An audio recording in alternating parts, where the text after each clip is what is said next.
Welcome back to Ask the Lawyer. I'm Carissa Farley. Joining me today is attorney Pete Losavio, an attorney with Losavio and DeJean LLC in Baton Rouge, Louisiana.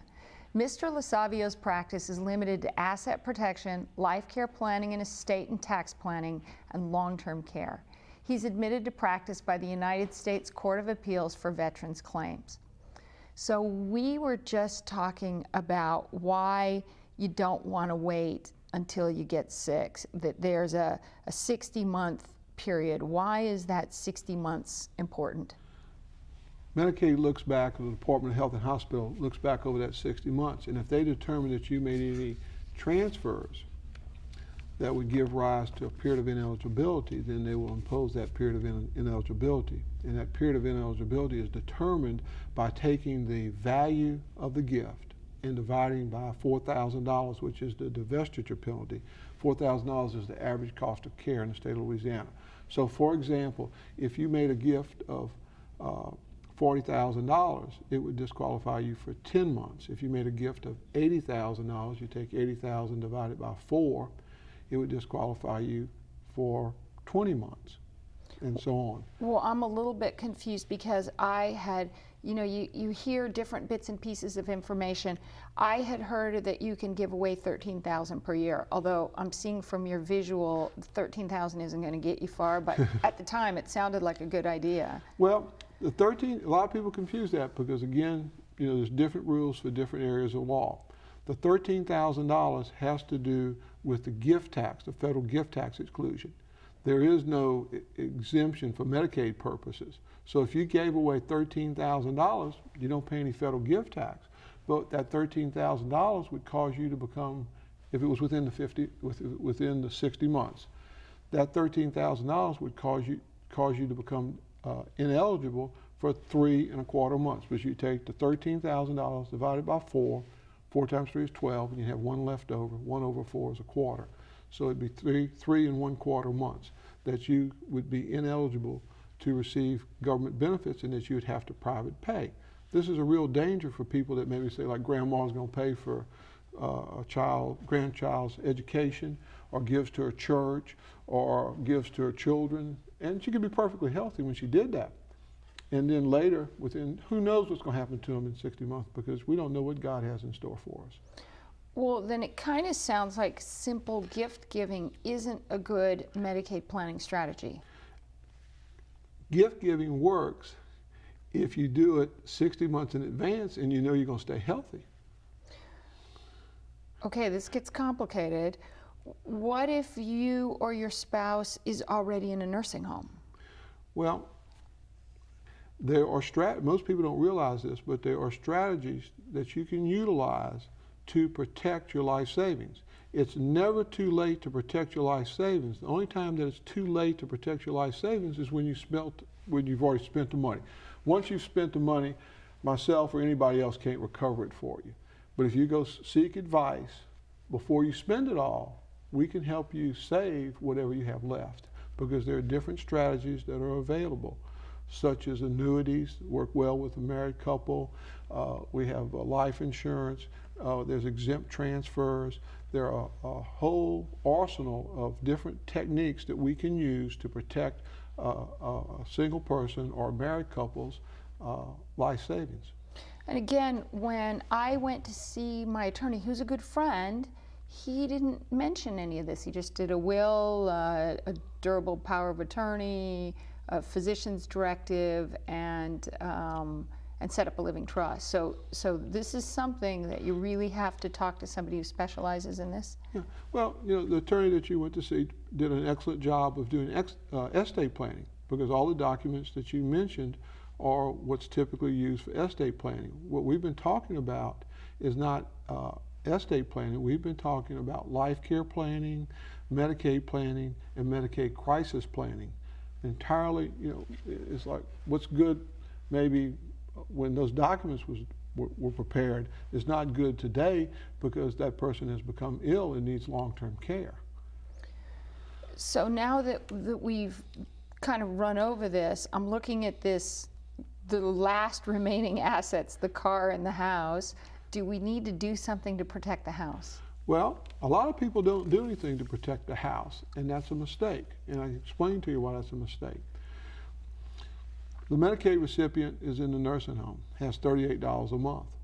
Who's going to pay for the maintenance, insurance, and taxes, and maybe or possibly the mortgage note on this house? Well, not coming out to $38 a month, so who's going to pay that? Well, probably the children. So the children are going to be paying several $100s a month and maybe a mortgage note. And they're going to pay that for the whole time that the parent's alive because they're interested in getting the house. Now, when the parent dies, the state shows up, the Louisiana Department of Health and Hospitals, and they say, we want to be reimbursed. And we want to be reimbursed for nursing home services, home care services, prescription drugs, and hospital services. That can add up to a lot of money. It usually adds up to be more than the value of the house. So therefore, the state of Louisiana ends up with the house. So if you don't do any planning, the state's going to end up with the house.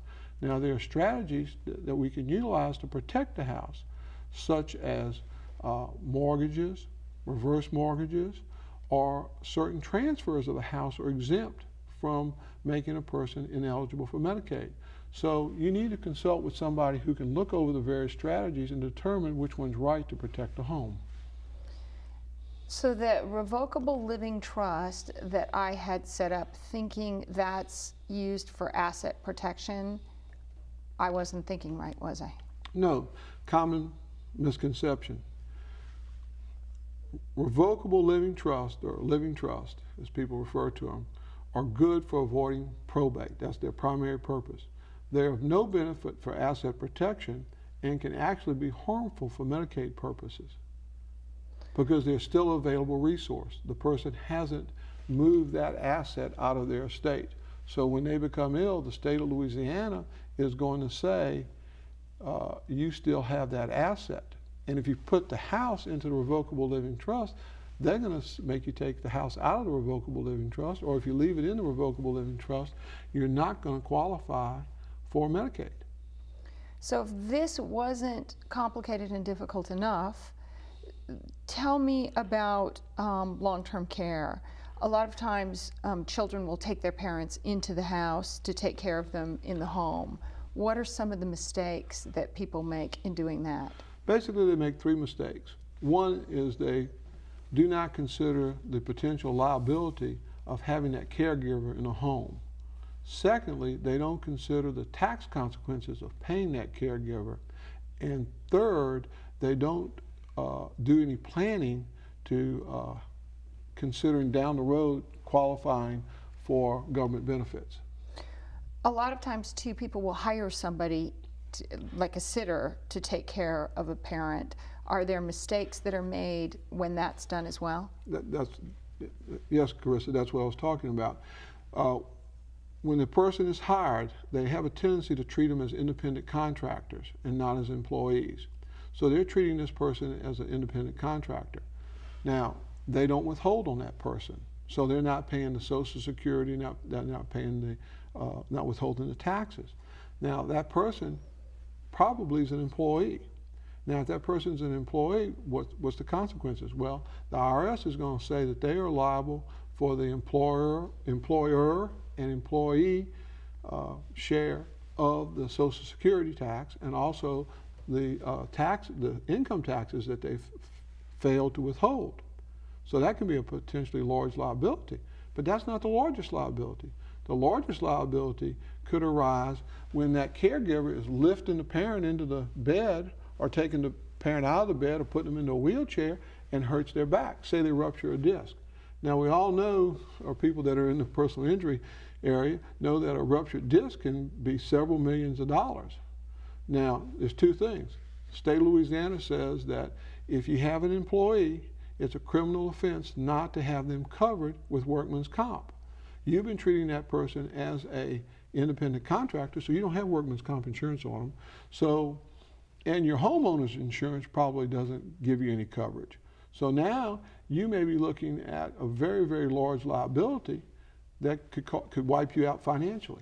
If you're not wiped out already. Scary, really scary.